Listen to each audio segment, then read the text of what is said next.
Good morning, everyone. It's Miss T.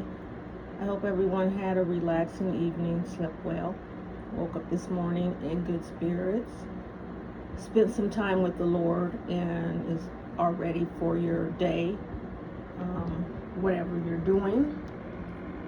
Today, what I wanted to talk about is not really. It's just that sometimes when you're alone with your own thoughts,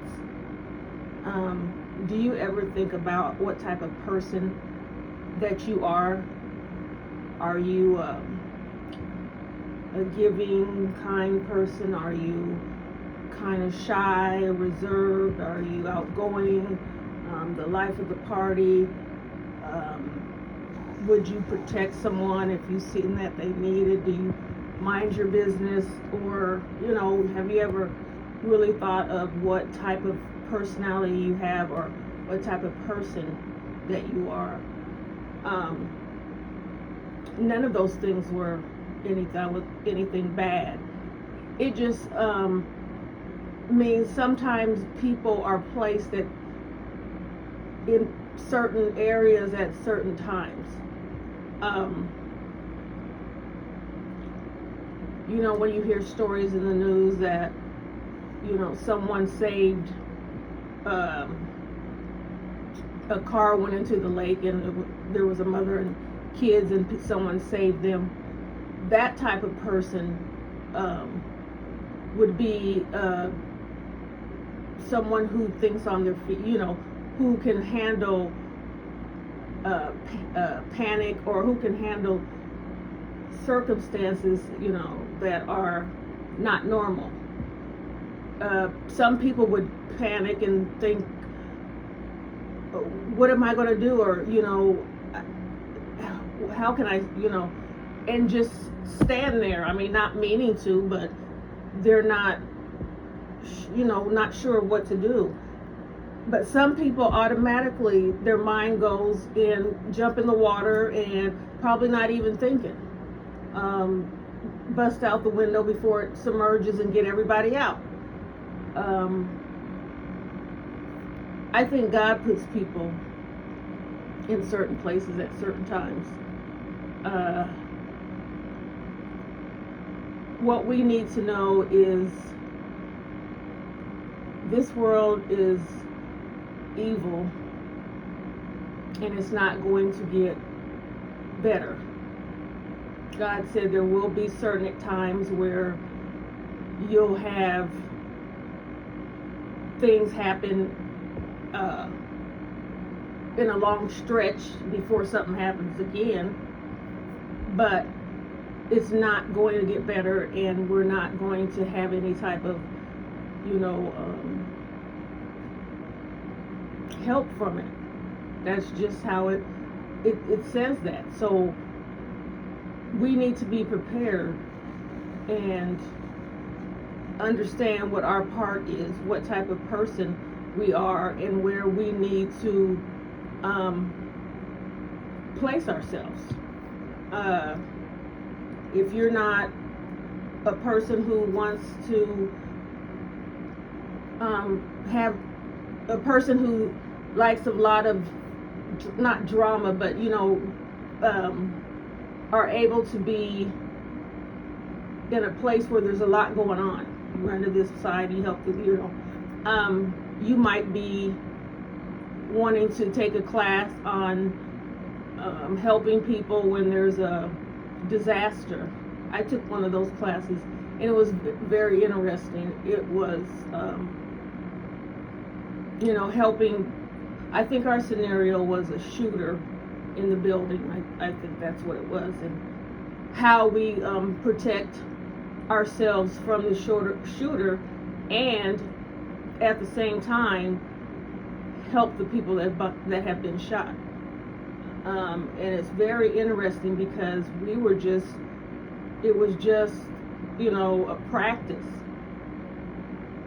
When it comes and it's real, that's a different story. That's why I pray everywhere I go. I pray for other people around me. I pray for my enemies.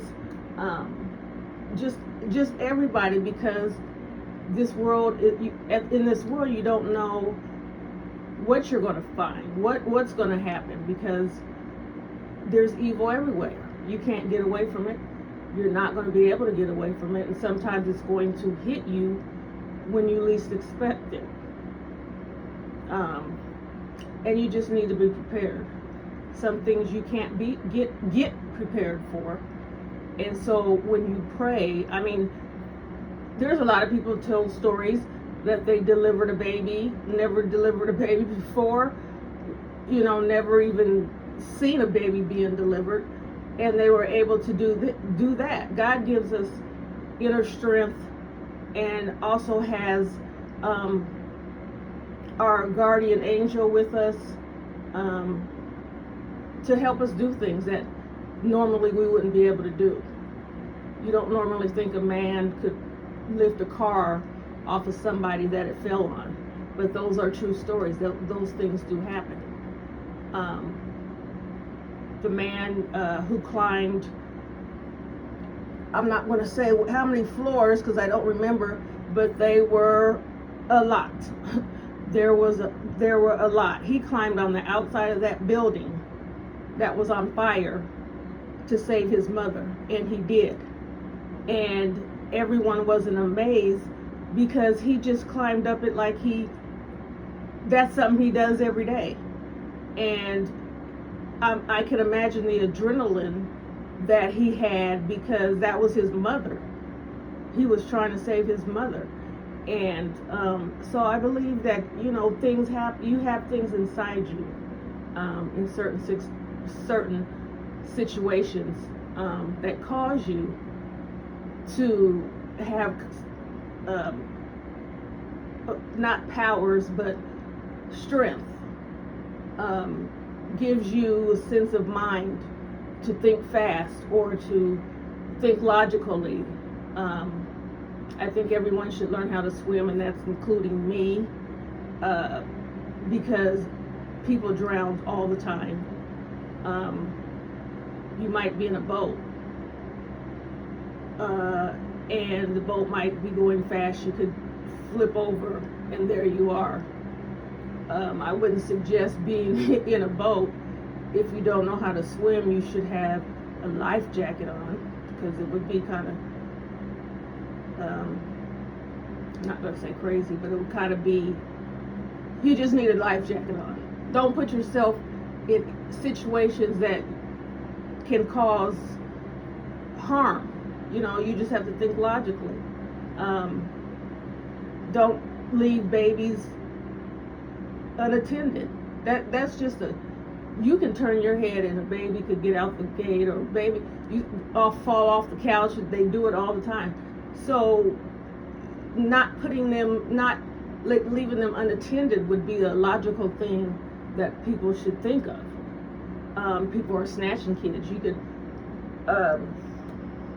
have your child with you at Walmart, and you just turn your head to get something, and then your 2-year-old's gone, and then So we, in this evil world, we have to be extra careful in how we move around day to day. We can't be happy-go-lucky, like we're just skipping through the tulips. It's not that kind of a world, unfortunately. There are plenty of good people around, but you just don't know who they are. So you should live your life not being afraid, but being cautious and being mindful. Never let your kids, you always teach your kids not to talk to strangers. I've done an upload about keeping your kids safe and how to avoid being abducted. You should always have an open communication with your kids. I don't care how young you think they are. There's no age. The devil doesn't have an age. There's not a number. He doesn't say, well, we have to wait till they turn 5, and then he doesn't have a number for sin and evil. Anything that would cause you pain or cause you sorrow is his number one goal. And then to win you on his side so that you can lose your salvation goes along with that. When you're dating, I suggest, and this is a hard one because that's what people do, but I understand. But when people go onto the websites, the dating websites, I wouldn't. I don't know how you would handle that, but I would make sure before you even give that person any personal information or your phone number or anything, you would make sure that the person that you're talking to is the person that you're talking to. And then I would run a full background. That's only, what else could you do? These people come on here and they pretend to be somebody that they're not so they can have access to people. And that's just, how it is. That's a scary situation. You're just, but since social media is out there, it has allowed us to just click buttons and practically have anything that we want at our fingertips. You can shop, order movies, talk to people, find out information, just all kinds of stuff. The social media has made the world a totally different place. We don't have to, people have become lazy. People have become so lost into the social media and the phones that everything else around becomes second, and things are falling on the wayside. You don't have to do anything. When we were younger, when I was younger, I didn't have social media.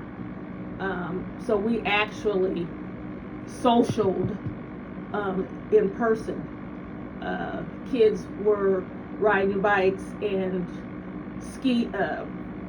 sledding and playing in the park and getting their exercise. And now they're coming home from school, turning on their game or the social media, getting them a bag of chips and some sugary pop, and sitting there for the whole whatever time they're allowed to be on social media. They didn't exercise. They probably didn't walk home from school. They didn't do anything, and that's why we have number one, the kids they're obese now.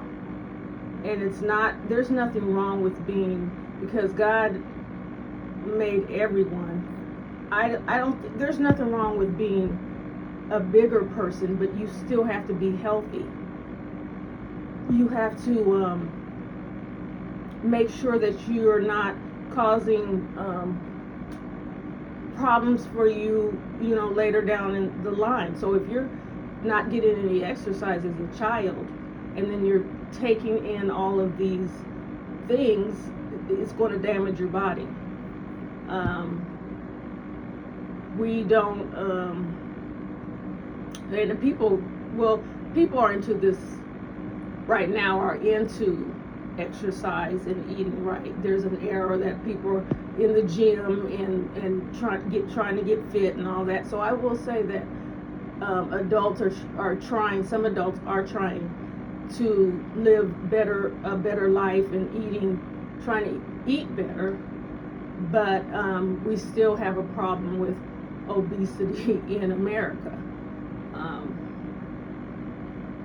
I think I read it said one of the cities that has the most obese people was in Mississippi. Well, not city, that was a state. And I was thinking, I don't know how big Mississippi is, but I probably could imagine. I'm sure they cook some good food down there. We just have to, our intake just needs to be You know, we don't need 4 pieces of chicken and a pound of mashed potatoes and gravy and macaroni and cheese. All that stuff, it just needs to have, you just have to have smaller portions. And get that in your head. Constantly just keep doing it, then automatically it just clicks in your head. No, I just need one, thank you, just one, scoop or whatever. Stop going to all you can eat buffets. They're not good for you. First of all, I don't see, America is backwards. We cater to people that have, and then we leave the have-nots to suffer. You have a all-you-can-eat buffet. You have fast food restaurants, and you have all these different things that cater to you eating. But when the food is over a certain time, they throw it away. We have people on the street that have maybe not eaten in 2 days, and we're throwing food away. That doesn't sound quite correct to me. That doesn't make any sense. I volunteer at a men's shelter, men's shelter, serving for it's a men's shelter, but they serve every kids, women, men, for Thanksgiving and Christmas. I don't celebrate Christmas, so it's not a big deal to me. I usually take the Christmas route unless I'm needed for Thanksgiving. But when I go in there, I just notice, they have us in a row, and whoever has the green bean, we're just like an assembly line. And if the food that they're giving out, I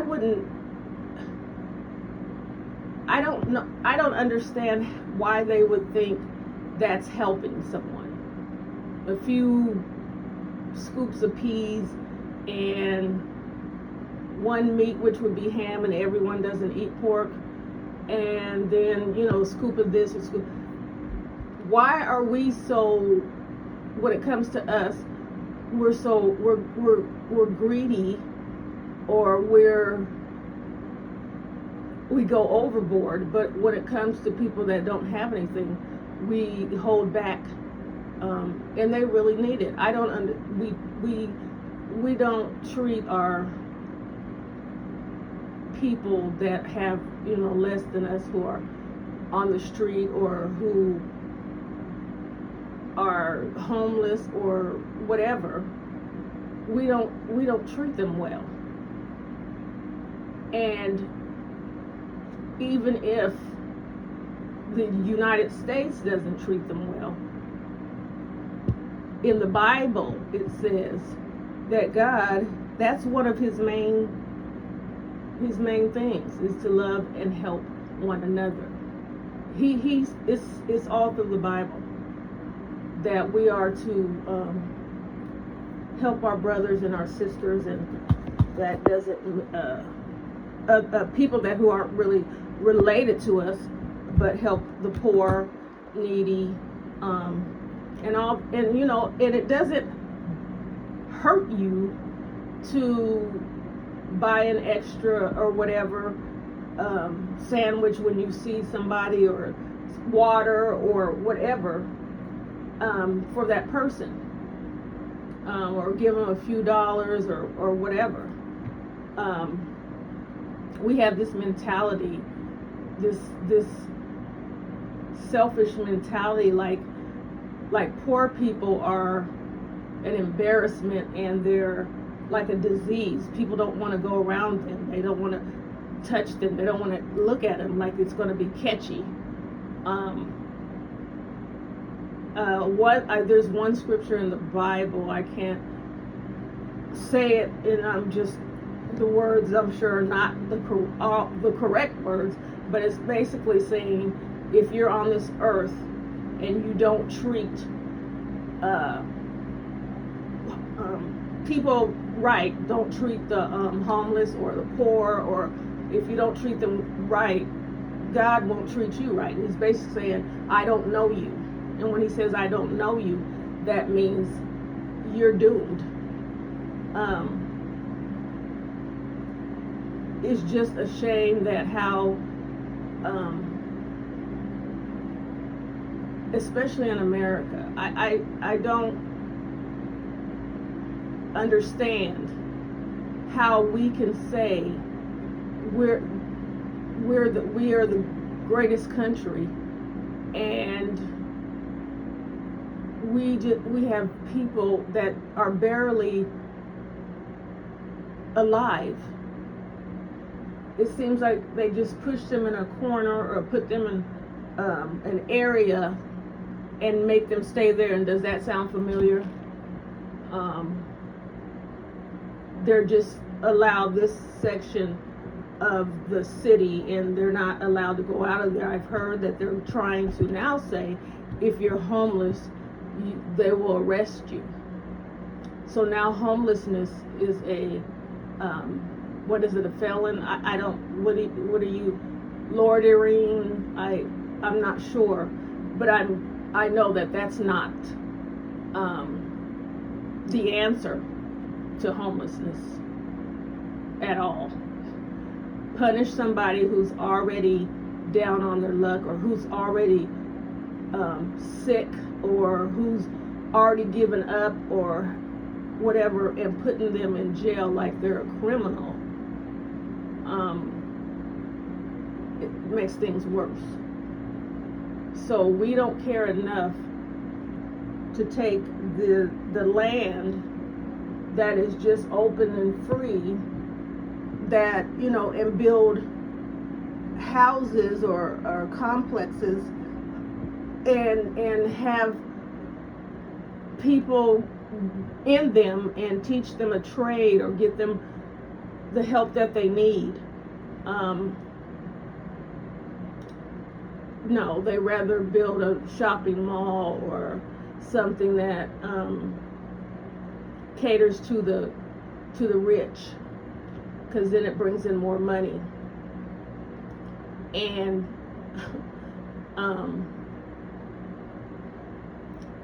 the type, I believe that you're going to pay for everything that you've done, unless you repent. Everything that comes out your mouth, and however you treat someone, or say to, just whatever. That's what you have to be mindful of, how you walk around and how you present yourself, how you treat other people, how you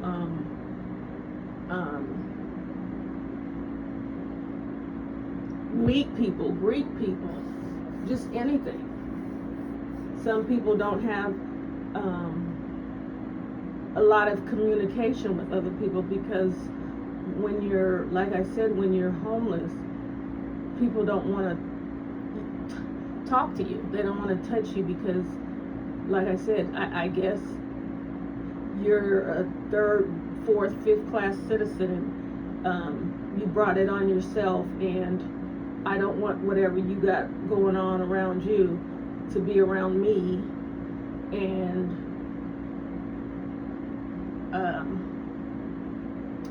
we're just selfish and uncaring, I would say. Now, around the holidays, we might change and, you know, adopt a family and hand out turkeys and things like this. What I say about that,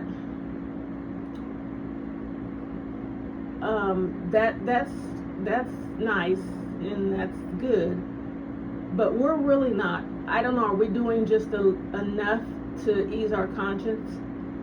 Because the poor people are the ones who are, or the most needy people are the ones who don't even have a stove to put a turkey in, or a tree to put presents under. Those people have absolutely nothing. So are we thinking about adopting a homeless person and helping them get the help that they need? If I would think first of all that they would need to be checked out at the doctor's office to make sure that their health is good. You might want to, make sure that their teeth are good. If your teeth are bad, that does affect your health. Talk to them, understand how they got to where they are. Get them involved in programs that can help them better their situation. But no, and I'm not saying people go out there and do stuff that you wouldn't normally do, because sometimes we don't know. Most of the time people out on the street have mental illness and don't want to be talked to or anything. So I wouldn't suggest that you just go up to a homeless person and start talking or whatever. But building up a relationship with the community lets you understand who's around and who you always see, and start off gradually by handing them a bag that has a few things in it, and then just keep doing that, and they can trust you. Somebody cares about them, and they become a little bit more friendly or trusting. It's not just the homeless people, it's people who are on drugs. I guess they have a different situation. They might be homeless and on drugs. So I don't know, I just don't know what the government, how they are trying to fix this. I don't know.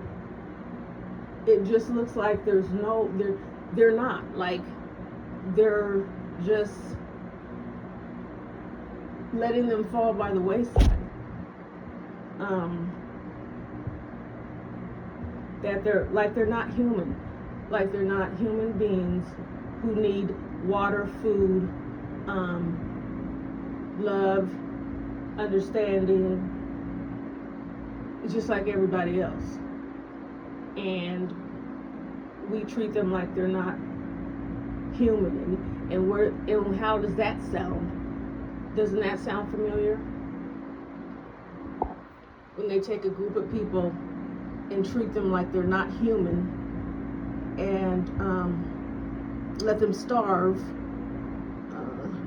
let them freeze to death. There was a man here in my city, and I might have told the story because I tell stories over and over again, and it gets freezing cold where I live. It's like ridiculous cold, and he didn't have a place to go, or I'm not sure if he could make it there, but he was cold, and so he went into a porta potty. Now you have to be really cold to go and try and sleep in one of those, first of all. But he was out of the element, but that wasn't enough to keep him sheltered or warm. So they found him, he had passed away. And then, they picked him up and took him away. But this is not even enough to say, okay, we'll start with, we won't let them, we'll have a place for them to stay during the winter months.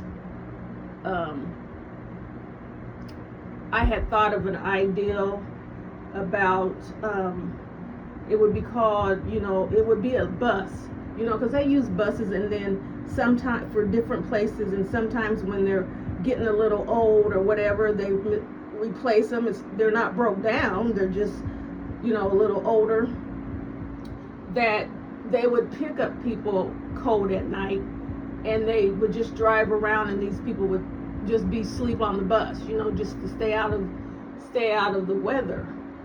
And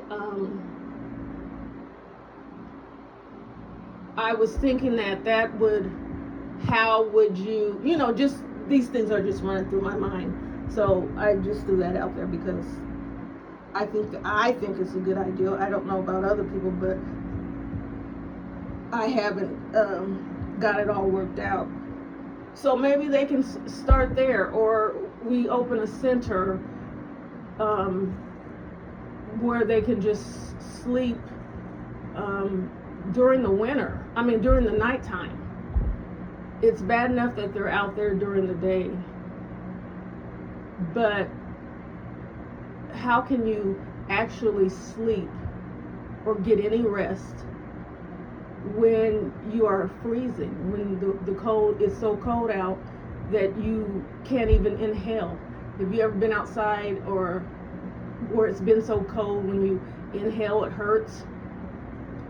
I have, and that's not a good feeling. And so I know a group of people. I know there's people out there that care, and I know there's good people out there who just are in their community. A group of people in their community could come up with ideals to find ways to be helpful and shame the government. Because if you don't get involved, you don't know. So we really can blame ourselves because we don't really get involved I'm just saying, I don't get involved in politics. I can't talk for anyone else. So we don't know what's on the books. We don't know.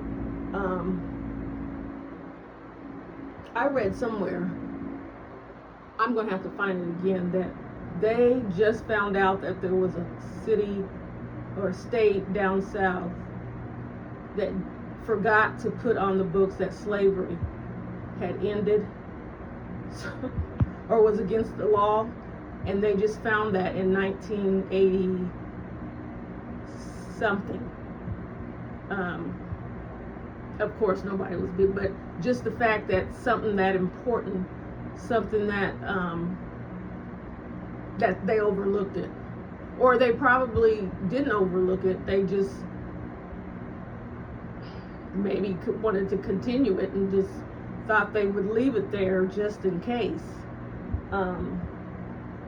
But yeah, if we don't know what's going on in the legislature or the laws that are being made or the whatever, we don't have a say. We don't know what to do. We don't know how to help. We don't know how to figure out what's going on. If you think the group of people that are making the laws and rules have any concern with people other than themselves, you're mistaken.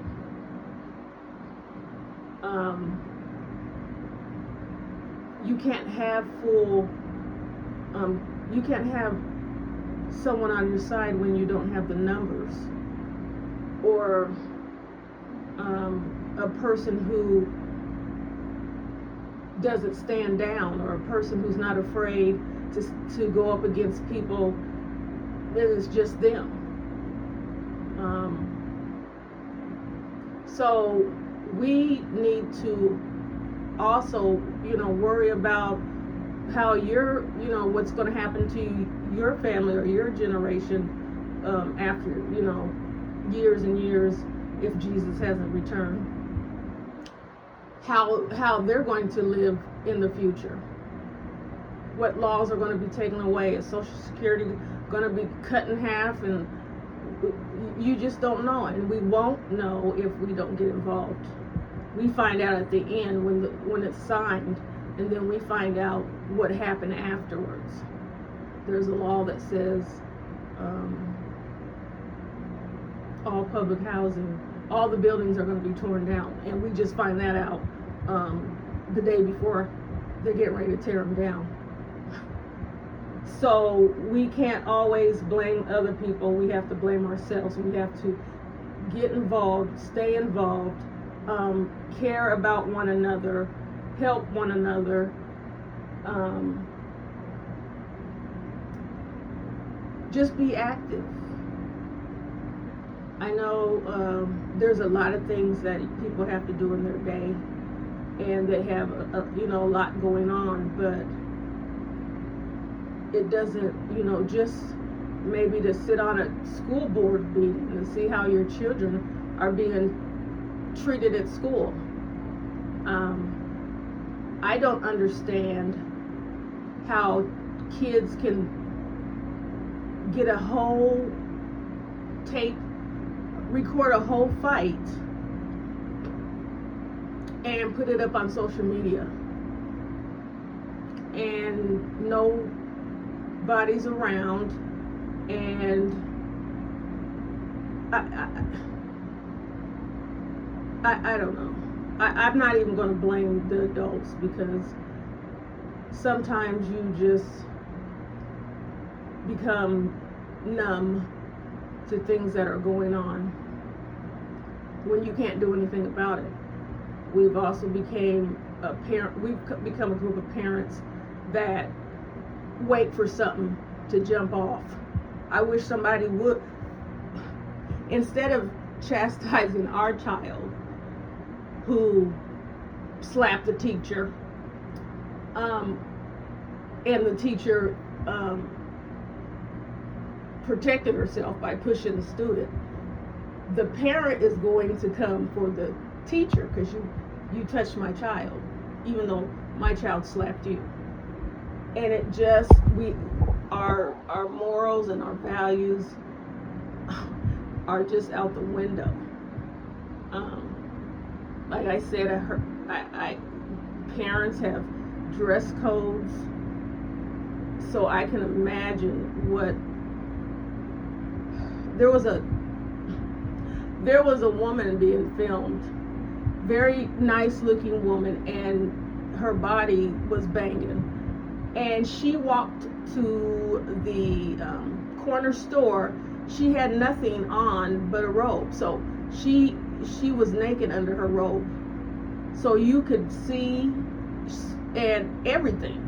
And I guess she thought this was appropriate to wear outside. Like, we don't have any like, nothing is confident, nothing is sacred, nothing is not for everybody. You might as well have just came out the house with no clothes on, if that's the case. Well, some people do that. It just it's corrupt.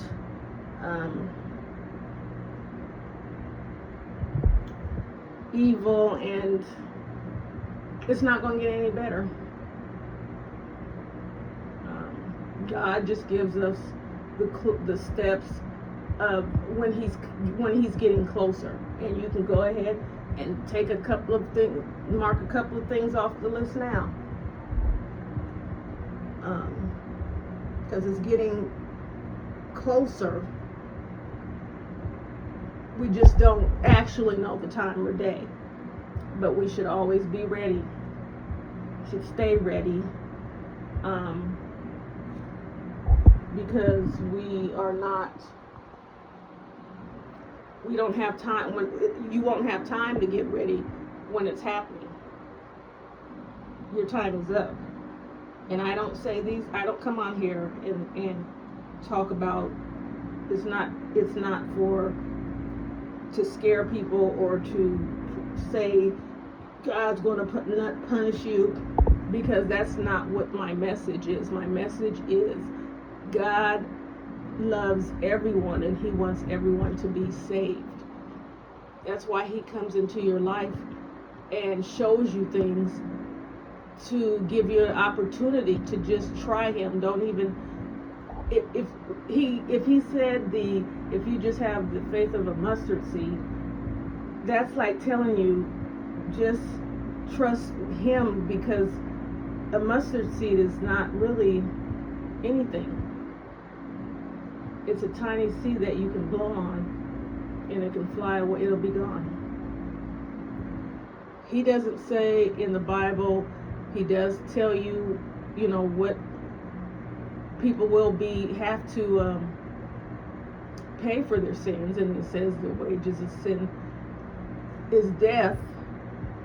But most of what he's saying is letting you know how. He's not telling you what you're doing to get yourself to pay for those things. He's telling you what to do so that you can live eternally. And it really isn't much. It's basically, it just boils down to being a good person and obedient to God. That's basically what it is. And there's a lot of people that are good people, just naturally. That's what type of people they are. And the obedience becomes that you love Jesus, you love God, and so you want to follow what he says. And basically all he said, is be caring and care about other people. Not to be violent. If you're just a good person and you care about people, you're not going to be out on the street robbing people. You're not going to be stealing people's cars. You're not going to be breaking into places. You're not going to be doing things that you shouldn't be. So that's just obvious for a person who knows not to break the law. That's man's law. It's God's law first. He just has other things with it. So if you're basically not doing those things, and you're living a wholesome life, you're already halfway there of serving God. You just need to have a personal relationship, and that can start off by just reading a few chapters in the Bible, or praying, or anything pertaining to the worship of the Lord. You can also turn yourself around. People sometimes think they've gone too far and they can't go back. Like God's not going to forgive them for the things that they've done in the past, and that's not true. He forgives everyone if you are truly repentful and you turn from your sin. He will forgive you. You just have to believe that. You have to trust in that. There's nothing that you have done, that I have done, that we have done in the past that we've turned away from and asked for forgiveness. There's nothing that he won't forgive. I read that it says the only sin that's not forgiven is blasphemy against the Holy Spirit. So he doesn't care that you sold your body. He doesn't care that you sold drugs. He doesn't care that you were with another man. He doesn't care that you were with another woman. He doesn't care any of that. He said, come to him, repent, ask for forgiveness, and you're forgiven. And he forgets. Not like that friend who says, and they always like to say, remember when you, not those people. Because they don't want you to forget. Because they have that one thing to hold on to.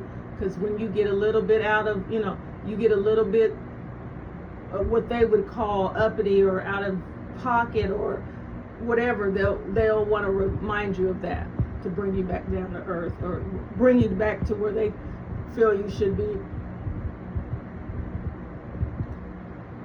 So the kind of person you are will determine how your life will be led, how you will perceive God's message. You can always pray and ask Him to change you if you don't think that you have a kind heart, or if you don't think you're really nice to people. But you know what? Sinful people, or people who already think that however they got it, they did it themselves, those are the people that probably need prayer and some other kind of help, because those type of people don't really, they're in a world by themselves, they're in a class by themselves, and there's a lot of them.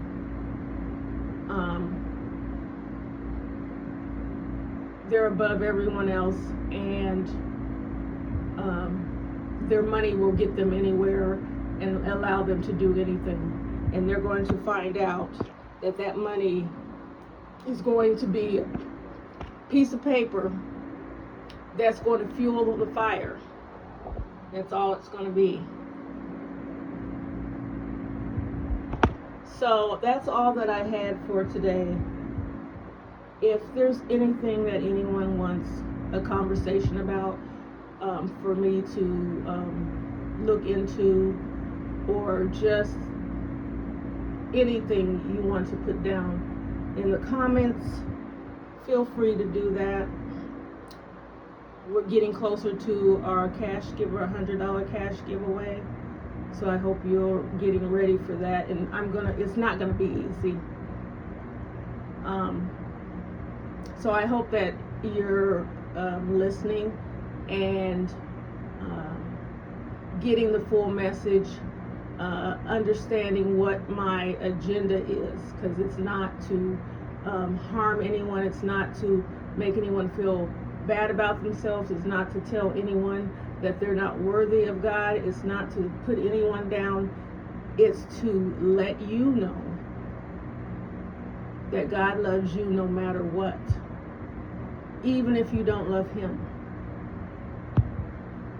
And what I mean by you don't love Him is you're doing things that wouldn't be pleasing to Him, but you still have a chance to turn that around. Awesome. So everybody is worthy. We're all sinners and fall short. No one is greater than anyone else. I don't care how much money you have. When that day comes, He doesn't look at classification. You can't drive up in a Rolls Royce. You can't offer, bribe, or anything your way into heaven. If you choose not to follow Him and do His word, you already know what your ending is going to be. And I hope that you make the right choice before that happens. So I hope everyone has a good day, and until next time.